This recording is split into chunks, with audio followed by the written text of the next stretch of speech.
व्यष्टि अर्थशास्त्र और समष्टि अर्थशास्त्र में मुख्य रूप से अंतर क्या है?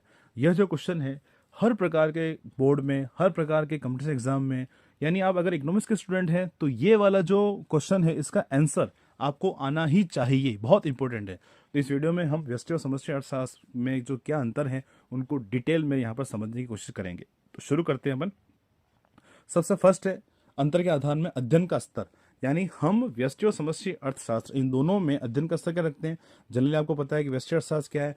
व्यष्टि अर्थशास्त्र की वह शाखा है जो व्यक्तिगत स्तर पर आर्थिक समस्याओं का अध्ययन करती है। अब व्यक्तिगत स्तर पर एक उपभोक्ता हो सकता है, एक उत्पादक हो सकता है, ठीक है, एक परिवार हो सकता है, एक फर्म हो सकती है, एक उद्योग हो सकता है।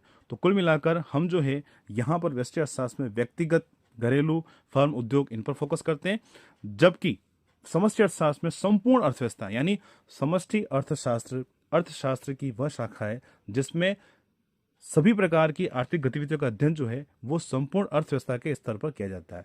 समष्टि अर्थशास्त्र क्या है इसके बारे में लास्ट वीडियो में डिटेल में अपने समझा था कि इसका उद्भव कैसे हुआ है, ये मैक्रो इकोनॉमिक्स जो मैक्रोस का मतलब क्या है, समष्टि अर्थशास्त्र क्या है, इसकी परिभाषा क्या है, इसका अर्थ क्या है, इसके बारे में डिटेल में अपने समझा था लास्ट वीडियो में। अगर आपने नहीं देखा है तो उसका लिंक आपको इस वीडियो को डिस्क्रिप्शन में मिल जाएगा, या फिर आप चैनल के वीडियोज में जाए और आपको मिल जाएगा, ठीक है। तो कुल मिलाकर हम देखते हैं सबसे फर्स्ट जो है यहाँ पर अध्ययन के स्तर में, तो व्यष्टि अर्थशास्त्र को व्यक्तिगत स्तर पर अध्ययन करता है, जिसमें एक व्यक्ति हो गया, एक उपभोक्ता, एक उत्पादक हो गया, एक फर्म हो गई, एक परिवार हो गया, जबकि समष्टि अर्थशास्त्र में संपूर्ण अर्थव्यवस्था को यहाँ पर फोकस किया जाता है। ओके, बढ़ते हैं नेक्स्ट। सेकेंड जो आता है अपने सामने केंद्र बिंदु। अब व्यष्टि अर्थशास्त्र में व्यक्तिगत लाभ के लिए संसाधनों का आवंटन, मतलब एक उपभोक्ता अपनी आय का बंटवारा किस प्रकार से करे कि उसे अधिकतम संतुष्टि मिले, एक उत्पादक अपने उत्पादन के साधनों को किस प्रकार से उत्पादन प्रक्रिया में लगाए ताकि उससे लाभ अधिकतम हो, एक परिवार किस प्रकार से, एक परिवार किस प्रकार से अपनी आय का आवंटन करे विभिन्न प्रकार की वस्तुओं सेवाओं ताकि उससे रिटर्न सेटिस्फेक्शन अधिक मिल सके, एक फर्म किस प्रकार से अपने संसाधनों का आवंटन करे कि वो अपने लाभ को अधिकतम कर सके। तो कुल मिलाकर व्यष्टि अर्थशास्त्र में व्यक्तिगत लाभ को किस प्रकार से अधिकतम किया जाएगा इस पर फोकस किया जाता है, जबकि आप देख सकते हैं कि समष्टि अर्थशास्त्र में राष्ट्रीय कल्याण के लिए उत्पादन पर फोकस किया जाता है, जिसमें रोजगार पर मेन फोकस होता है, यानी रोजगार होगा सभी लोगों को काम मिलेगा, काम मिलेगा तो आय मिलेगी, आय मिलेगी सभी प्रकार की वस्तुओं सेवाओं का उत्पादन होगा, उन्हें भी वस्तुओं सेवाओं का उत्पादन करने को मिलेगा और उनके कल्याण के स्तर में वृद्धि होगी। तो कुल मिलाकर हम देख सकते हैं कि व्यष्टि अर्थशास्त्र में व्यक्तिगत लाभ को ध्यान रखते हुए संसाधनों का आवंटन किया जाता है, जबकि समष्टि अर्थशास्त्र में राष्ट्रीय कल्याण को, यानी लोगों के कल्याण को, देश का कल्याण किस प्रकार से अधिकतम होगा उस पर मेन फोकस किया जाता है। ओके, नेक्स्ट हम देख रहे हैं आर्थिक चर।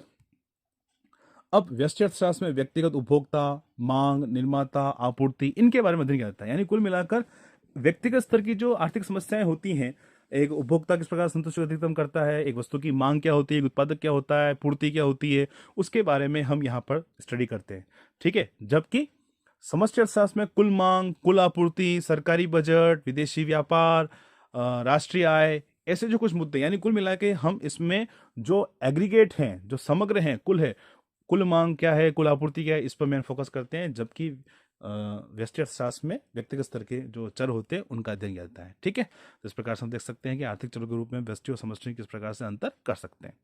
फिर उसके बाद समग्रीकरण डिग्री, मतलब एग्रीगेशन। हम इसमें देखें तो व्यष्टि अर्थशास्त्र में ये सीमित है, एक परिवार की आय बहुत लिमिटेड है, एक बाजार मांग क्या होगा, एक वस्तु की, विभिन्न प्रकार की वस्तुओं की मांग है, विभिन्न प्रकार के उपभोक्ता किसी प्रकार की मांग कर रहे हैं अलग अलग कीमतों पर, या फिर एक बाजार पूर्ति हम लेते हैं तो विभिन्न प्रकार के जो पूर्ति करता है बाजार में किसी वस्तु की कितनी पूर्ति उनको हम टोटल करते हैं, छोटे लेवल पर है, जबकि ये चौड़ा है, विस्तृत है। चौड़ा मतलब ये यहाँ पर क्या है, विस्तृत, ध्यान रखिएगा, यहाँ पर समग्रीकरण विस्तृत है। क्यों? राष्ट्रीय आय क्या है, एक देश में रहने वाले समस्त परिवारों की समस्त स्रोतों से प्राप्त होने वाली आय। एग्रीगेट डिमांड, सकल मांग, समग्र मांग, एक देश में पैदा होने वाले समस्त वस्तुओं सेवाओं की मांग। समस्त पूर्ति, एग्रीगेट सप्लाई क्या है, एक देश में जितनी प्रकार की वस्तुएं सेवाएं उन सब के टोटल उनका प्रोडक्शन कितना हम लेते हैं। तो कुल मिलाकर हम देखें तो समग्रीकरण देखें तो व्यष्टि अर्थशास्त्र में सीमित है, लिमिटेड है, कुछ हद तक होता है, जबकि व्यष्टि अर्थशास्त्र में ये सीमित है, जबकि समष्टि अर्थशास्त्र में ये बहुत ब्रॉड है, बहुत विस्तृत है, ठीक है। फिर हम देखते हैं नेक्स्ट आर्थिक एजेंट। अब आर्थिक एजेंट कौन होता है? आर्थिक एजेंट वो जो आर्थिक निर्णय लेता है। अब आर्थिक एजेंट कौन हो सकता है? एक उपभोक्ता हो सकता है, एक उत्पादक हो सकता है। यानी व्यक्तिगत स्तर पर भी आर्थिक निर्णय लिए जाते हैं और राष्ट्रीय स्तर पर भी आर्थिक निर्णय लिए जाते हैं। राष्ट्रीय स्तर पर सेबी हो गई, आरबीआई हो गया, सरकार हो गई, ये सभी देश के स्तर पर बड़े लेवल पर, ब्रॉड लेवल पर डिसीजन लेते हैं। ठीक है, तो आर्थिक एजेंट देखें तो इसमें कौन कौन से होंगे? उपभोक्ता, उत्पादक, व्यक्तिगत लाभ को अधिकतम करने के लिए करते हैं। जबकि समष्टि अर्थशास्त्र में संस्थागत एजेंट हो गए, सामाजिक कल्याण को अधिकतम करने वाले, जिसमें आरबीआई हो गया। ठीक है, जिसमें हम देख सकते हैं आरबीआई हो गया या फिर गवर्नमेंट हो गई। ये सभी जो क्या है, वो पूरे देश को कल्याण को प्रभावित करते हैं, पूरे देश के कल्याण संबंधी निर्णय लेते हैं। तो इनका अध्ययन हम इसमें करते हैं। ठीक है, नेक्स्ट आगे बढ़ते हैं हम। अध्ययन की विधि। देखिए, मैंने हर संभव कोशिश की है कि व्यष्टि और समष्टि अर्थशास्त्र में जितने भी प्रकार के अंतर हैं, जितने भी डिफरेंसेस हैं, उन सभी डिफरेंसेस को यहाँ पर अपन डिस्कस कर सकें। तो हो सकता है वीडियो थोड़ा लंबा हो, तो वीडियो के लास्ट तक जरूर बने रहें, आपको मजा आएगा और आपका जो इसके दोनों के बीच में जो बेसिक डिफरेंस है वो बहुत क्लियर होने वाला है, ये मैं आपको गारंटी देता हूँ। फिर अध्ययन की विधि देखें तो ये आंशिक संतुलन विश्लेषण है। आंशिक संतुलन विश्लेषण क्यों है? एक वस्तु की बाजार मांग और बाजार पूर्ति एक दूसरे को कहाँ कट करते हैं? बाजार संतुलन क्या होता है, यानी एक वस्तु का बाजार संतुलन क्या होता है उस पर मेन फोकस करता है। एक श्रम का बाजार संतुलन क्या होता है उस पर फोकस करता है, जबकि ये सामान्य संतुलन पर देखता है।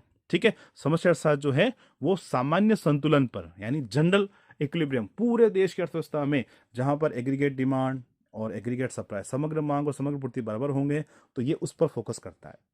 जबकि ये किसी वस्तु की मांग और पूर्ति कहाँ आपस में बराबर होंगे उस पर फोकस करता है। तो आप देख सकते हैं दोनों में क्या अंतर बनते हैं। ठीक है, फिर मान्यताएं। अब क्या है कि जब हम किसी प्रकार किसी सब्जेक्ट का अध्ययन करते हैं तो कुछ बातों को हम माना हुआ मानते हैं, उसे हम कहते हैं यहाँ पर मान्यताएं। तो व्यष्टि अर्थशास्त्र में कुल उत्पादन, रोजगार, स्थिरांक माने जाते हैं। यानी जब हम किसी एक श्रम की किसी एक श्रम की मजदूरी का निर्धारण करते हैं तो हम ये मानते हैं कि पूरे देशी स्तर पर जो सामान्य मजदूरी स्तर है वो स्थिर रहता है। किसी एक वस्तु की कीमत का निर्धारण हम लेते हैं। ठीक है, हमें किसी वस्तु का कीमत निर्धारण लेना है तो जनरल प्राइस लेवल क्या है उस पूरे देश स्तर पर, उसका हम अध्ययन करते हैं, तो उसको हम यहाँ पर स्थिर मान लेते हैं। तो थोड़ा सा ये माना जाता है कि जब हम व्यष्टि अर्थशास्त्र का अध्ययन करते हैं तो समष्टि अर्थशास्त्र के जो चर हैं उनको हम यहाँ पर स्थिर मान लेते हैं। जबकि जब हम समष्टि अर्थशास्त्र का अध्ययन करते हैं तो यहाँ पर आउटपुट, रोजगार, आय के वितरण को यहाँ पर स्थिर माना जाता है। यानी रोजगार के स्तर को दिया हुआ माना जाता है, आय का स्तर जो है उसमें दिया हुआ माना जाता है। तो कुल मिलाकर व्यष्टि अर्थशास्त्र इन मान्यताओं पर आधारित है, जबकि समष्टि अर्थशास्त्र इन मान्यताओं पर आधारित है। ठीक है, तो देखा हमने यहाँ पर व्यष्टि और समष्टि अर्थशास्त्र में क्या अंतर बनते हैं, अलग अलग प्रकार के बहुत से यहाँ पर हमने अंतर के आधार देखे, जिसमें सबसे पहले अध्ययन का स्तर था, जिसमें व्यष्टि में कम है, समष्टि में संपूर्ण स्तर लेते हैं, केंद्र बिंदु कौन है, आर्थिक चर किसे लेते हैं, समग्रीकरण की डिग्री किसमें ज़्यादा कम है, आर्थिक एजेंट किसमें क्या शामिल होते हैं, व्यष्टि में कौन शामिल होते हैं, समष्टि में कौन शामिल होते हैं।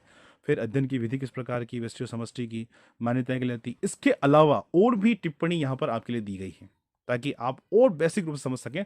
आप यहाँ पर देख सक रहे हैं कि व्यष्टि अर्थशास्त्र अध्ययन करता है कि व्यक्ति और व्यवसाय सीमित संसाधन के साथ कैसे चुनाव करते हैं। मतलब आगे व्यक्ति व्यवसाय यानी व्यक्तिगत हो गया और संसाधन सीमित है। जबकि समष्टि अर्थशास्त्र अध्ययन करता है कि सरकार और अन्य संस्थाएं, जैसे मैंने बताया आरबीआई हो गई, सेबी हो गई और गवर्नमेंट हो गई, ये किस प्रकार के से पूरी अर्थव्यवस्था को प्रभावित करते हैं, इनके निर्णय जो है किस प्रकार से पूरी अर्थव्यवस्था को प्रभावित करते हैं। तो कुल मिलाकर व्यष्टि अर्थशास्त्र में व्यक्तिगत स्तर की जो एजेंट होते हैं वो प्रभावित करते हैं। समष्टि अर्थशास्त्र में जो पूरे देश लेवल पर जो एजेंट होते हैं, इकोनॉमिक एजेंट होते हैं, वो उसको प्रभावित करते हैं। फिर उसके बाद हम देखें आगे, सूक्ष्म और समष्टि अर्थशास्त्र दोनों आपस में जुड़े हैं। अभी हमने बहुत सारे अंतर देखे हैं। हमने व्यष्टि अर्थशास्त्र जिसे सूक्ष्म अर्थशास्त्र भी कहा जाता है, समष्टि अर्थशास्त्र जिसे व्यापक अर्थशास्त्र भी कहा जाता है। इन दोनों बहुत अंतर है, परंतु ये दोनों आपस में जुड़े हुए हैं, यानी एक दूसरे को ये प्रभावित कर सकते हैं।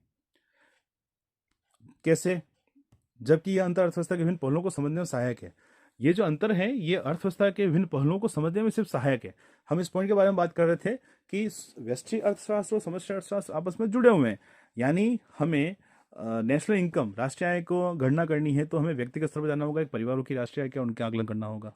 और जैसे मैंने बताया कि एक श्रम की मजदूरी का निर्धारण करना है तो हमें पूरे देशीय स्तर पर समस्त श्रमिकों को कितना मजदूरी मिल रही है, एक सामान्य मजदूरी स्तर क्या, उसके बारे में अध्ययन करना होता है। तो कुल मिलाकर सूक्ष्म और व्यापक, व्यष्टि और समष्टि अर्थशास्त्र दोनों आपस में जुड़े हुए हैं। हमने जो सभी अंतर समझे हैं वो अर्थव्यवस्था के विभिन्न पहलुओं को समझने के लिए किए हैं। ठीक है, और हमें पता है कि वास्तव में देखें तो एक अर्थव्यवस्था जो है वो बहुत जटिल है और दोनों ही रूप से हम कहें व्यष्टि और समष्टि दोनों ही ताकतें यहाँ पर काम करती है और अर्थव्यवस्था में अपना अपना रोल निभाती है। तो साथियों, आपको मेहनत कैसी लगी है?